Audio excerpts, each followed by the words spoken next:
Hey guys, I'm Evan Thorpe. This is Michelle Martinelli, and this is For the Wins College Football Breakdown. And let's start the show off with the big SEC matchup last week. Georgia beat Florida 36-17, and for Georgia, you got to feel good. You got Jake Fromm looking back to what he did last year, and it keeps your playoff hopes alive.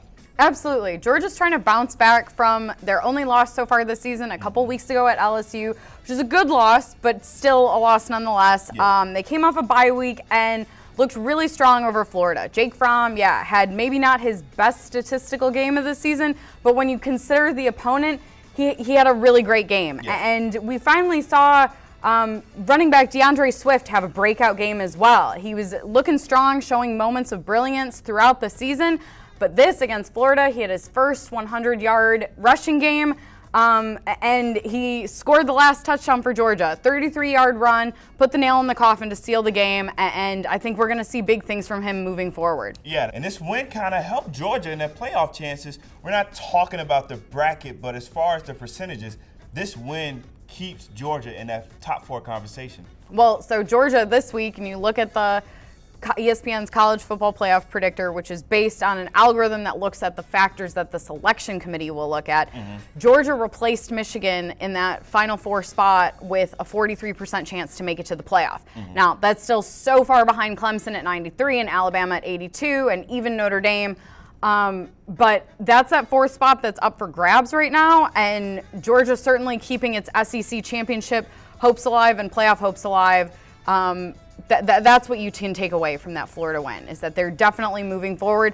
But that 4th spot is sort of up for grabs. It looks like it's going to basically be a 3- or 4-way battle coming down to the end of the season with Georgia and Michigan, Oklahoma, and Ohio State. Ohio State is still in there with a 25% chance, while Michigan, who was just bumped out, is still at a 37% chance. That's really high, and things can change. We are not by any means done with the season. Yeah. And so all of these pieces are moving, but this is what we're looking at right now. It's Georgia is filling that 4th playoff spot. Speaking of Georgia, they have a big matchup this weekend against Kentucky. The winner of this game likely goes to the SEC championship.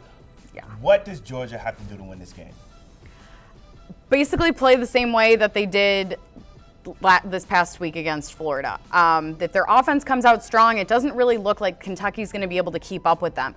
Kentucky has shown some highlights throughout the season, but the only reason they're even in this conversation is because they barely beat Missouri on Saturday based off of a controversial pass interference call at the very last second of the game.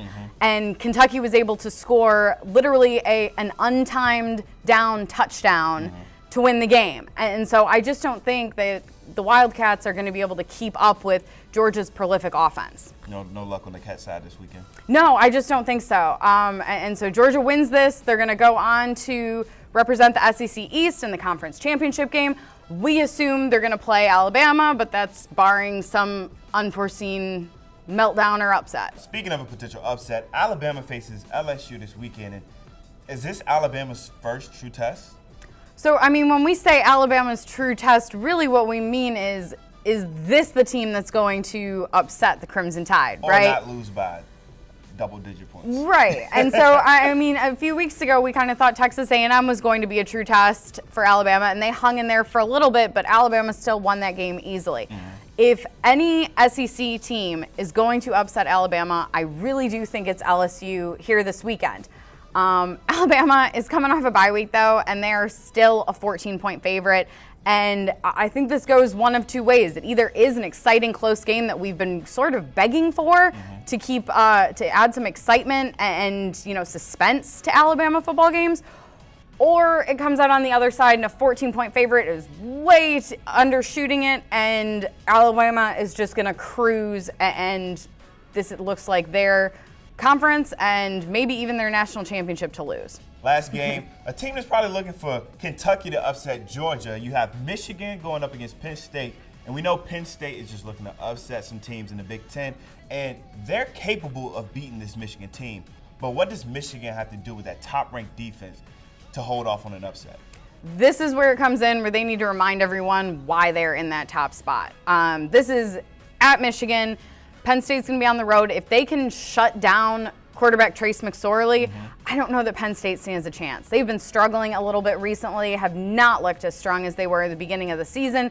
I think some of that comes down to coaching decisions made by James Franklin. But I just, if you'd asked me a couple weeks ago if Penn State could beat Michigan, I would have said yes. But going into this week, looking at how strong Michigan has been the last few weeks versus where Penn State's been in the last few weeks, I don't know that the Nittany Lions stand a chance. All right, so the Big Ten likely looking at a Michigan-Ohio State conference championship in the last week of the college football season. That's what it's looking like at this point. They're playing for the Big Ten East over there, and that's not to say that anything can't happen. Did we think Purdue was going to beat Ohio State? No, but think Northwestern would be here right now? No. And so on the other side of the Big Ten, that's a whole different story with Northwestern. Maybe next week. Next week. But really, I think that, if Michigan beats Penn State, I don't see them having upsets in the next couple weeks, and it's going to come down to Thanksgiving weekend, Ohio State, Michigan at Ohio State. Well, we're looking forward to that week. I don't know about you. I love food and football. So until then, I'm Evan Thorpe. This is Michelle Martinelli. Thank you for watching.